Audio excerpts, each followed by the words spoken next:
Seagah cuid de scéalta na seachtaine seo ar Tuairisc. De réir analís ar an Tuairisc gur igeíonn tar bhí náisiúnta ar bhain scolanna a rinneann rinn oideatha sin bhíonn seo sa thart, dúirt formhór mhór na deismothirí a bhfuil a buaistí freastal ar scolann na Gaeltachta go raibh siad sásta leis an tom oideachais lán Gaeilge a d buaistí a eil. Tá go le fis sa survey chomáid go bhfuil tromlan na deismothirí i dtrí scáil sa Gaeltacht oifigiúil a dhiúltaí stadas mar scáil Gaeltachta i gcéirí inis go mbunfaí a buaistí in Gaeilge.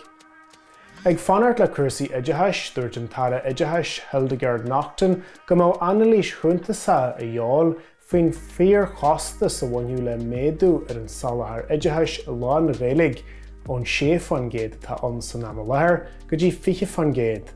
Tá sé ráite roimhe seo ag an ara Naughton gur féidir taithí an tarbhé náisiúnta bonscoile a fáilsiú le gairid a úsáid chun an téiliú a más tuismothirí ar an oideachas lán Gaeilge a bheas, cé go bhfuil sé ráite go minic ag dreamanna eile nach dogann na figurí sin léargus cruinn ar an éiliú sin.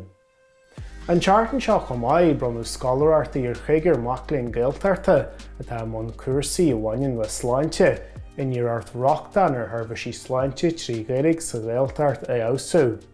Bronú na scoláirtaí ar thuair gaiilehach, conolach agus ceiríach.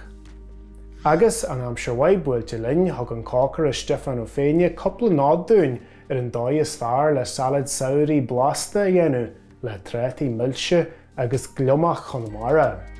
Ar an fáil spórt an teartan seo, haigh an crú ar fáid súil an tosaí ar na bátaí leithcheanais i gcríú pellan na hÉireann agus pléamh an teirme oifigiúil Gaeilge ar an 2-pointer. Tá na scéalta sin agus go leor eile ar Tuairisc inis.